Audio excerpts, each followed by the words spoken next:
Ako, hindi nyo ako nakita at tumulo yung aking luha. Ni Misa. Kasi pinagtutulong-tulungan din ako eh.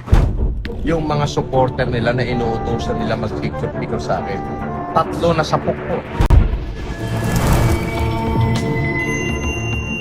Hi everyone! Si Norman Inidoro, aka Everlim or Plema, ay hindi daw umiiyak kahit minsan. Pero nahuli siya sa video na sabog ang sipan habang umiiyak. Sa video nito ay panoorin natin ang napakatawang mga sinasabi ni Norman Inidoro. Panoorin natin ang video nito. Ang tunay na matapang, the measure of a man could not be measured only in triumphant or his victory. The measure of a man is how that man can stand formidable challenge and how that man overcome extreme obstacle and overpower the midst of controversy. That you can measure a man. Yes. Ako, hindi nyo ako nakita at tumulo yung aking luha. Ni Misa. Pero makikita sa video na halos sabog ang sipon ni Norman Inidoro sa kanyang pag-iyak. Hindi ko alam kung saan ako pupunta. Hindi ko alam kung ano mangyayari sa akin. Kasi pinagtutulong-tulungan din ako eh. Ng mga taong nasalin ko. Pero isa lang alam ko. Hindi ako kriminal. Wala akong pinatay. Wala akong dinambong. Wala akong tinapakan tao. Kaya kahit saan ko kami makarating, kahit sa Korte Suprema, harapin ko sila. Tinanong naman ng netizen kung may tulog man na anti-parbo si Norman Inidoro. Sabi naman ka, boss, may anti-parbo ba kayo? Hindi ko alam yan eh, sorry ah. Sinabi naman ng netizen na huwag daw maging ipokrito si Norman Inidoro pero lahat naman daw ay ibinigay ni Norman Inidoro. Sabi ni Trowa Barton, yan. Boss, huwag ka na mag-Bible verse. Halos lahat naman ng 10 Commandments sinuway mo. Huwag kang maging Kristiyanong ipokrito. Panis ka naman. Panis ka naman, son. Ano yan? Hindi ko nabasa yan. Haha. Ay, hindi ako Kristiyanong ipokrito. Inamin ko na noon pa lang.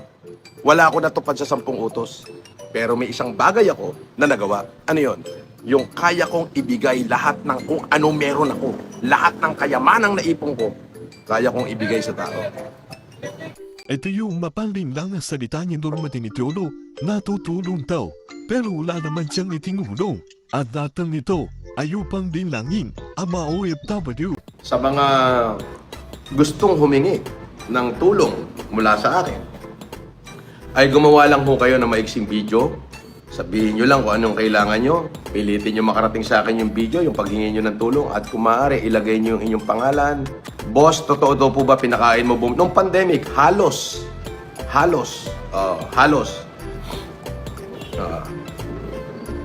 So, ibigay nyo lang po yung inyong pangalan at kompletong address. At the moment po na mapanood nyo ko, na ipinlex ko sa channel nyo, dito sa ating channel, sa Mr. Caliber FLM, ang tulong, ang paghingi ninyo ng tulong, on the spot po. Kami po ay darating. Yan ho kahapon, ipinlex ko kagabi dito, yung ali na humingi ng tulong, at kung makikita nyo, ngayon, nandito na ho yung tulong dumating na ho sa kanila. Ipinagmalaki naman ni Norman Inidoro na sa kanya umiingi ang mga mangkos ng pera. Pero sabi ng netizen, sa skin niya ay hindi siya mabili ng bako. Si Imelda sa akin humingi ng pera, si Ivy humingi ng pera, si Bongbong sa akin humingi ng pera. Si Imelda sa akin humingi ng pera, si Bongbong sa akin humingi ng pera, si Ivy sa akin humingi ng pera. Ibig sabihin na sa akin lahat ng kayamanan ng Marcos. Oo. Sino ang Marcos ngayon? Di ka nga makabili ng Fortuner o i8 Pulubi. Ay, bobo. Nakita mo ba yung dami na sasakyan ko? Ipinatodas ko lahat. May Porsche nga ako. Anong gagawin ko sa Fortuner? May Porsche nga ako. May Bentley nga ako. May R8 nga ako. May Mustang nga ako. Tanga! May Mercedes-Benz nga ako na S500, S-Series, di ba? Di ba naka-alarma nga sa LTO? Napaka-bobo mo, kinang-ina mo, isa ka pa. Pero bukod sa bobo ka na, tanga ka pa. Bakit? May nagpalipad ka pa ng 125, babasa ko lang comment mo. Kinang-ina mo eh. Pare, sa Inodoro ako natutulog. Nasapok naman daw ni Norman Dinidoro ang mga nagpipicture sa iya. Pero nung pinuntahan siya ni Boss MG, natakot si Norman Dinidoro. Alam nyo ba na yung mga supporter nila na inuutosan nila mag-picture-picture sa akin, 3 na sapok ko. Nagmakaawa. Yung isa, laki pa ng katawan. Nakahawakan ng bodyguard ko, ni Roy. Siyempre, ex-police yun. Hindi basta polis. Komando. Isa siguro. Nahawakan ni Roy. Nasapok ko ngayon. Nakita ko yung video Tapos nakita ko kung siya nipo-forward. Tangin ng kupal to. Akala mo may tira na. Kupal. Hindi daw lumalamig ang pangalan ni Norman Dinidoro at sikat na sikat daw siya hanggang sa ngayon. Idol nyo trending all the time Yung pangalang ng FLM, hindi lumalamig. Mainit. Super init. Kinakabahan naman si Norman Dinidoro dahil inahala niya na aarestuin na siya. Pero ang bulatsa pala yung duman. Sabi ko sa iyo, huwag ako. Okay?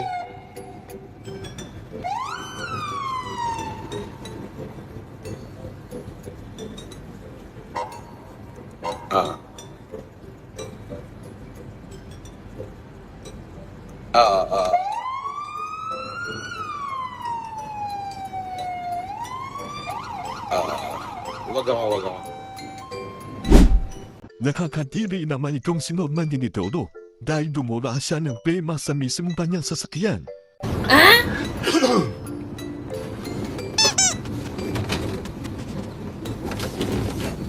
Di ba? Di ba? Hindi naman fan si Norman Dinidoro ng Linkin Park kahit hindi niya alam ang Indian.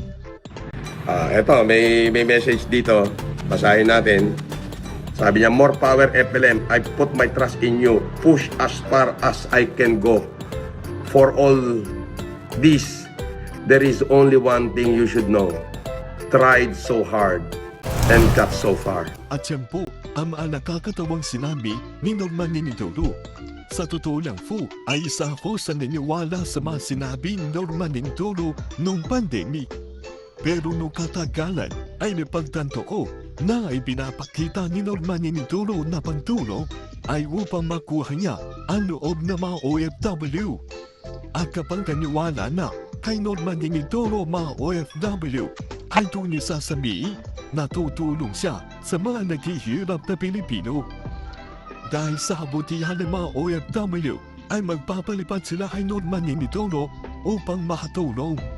Huli na mapagkanto nila nang itinulong nila kay Norman Dinidoro ay upang yumaman lang siya at kumita ng bilyon sa mga ibinigay ng OFW. That's all everyone. Salamat sa panonood. God bless.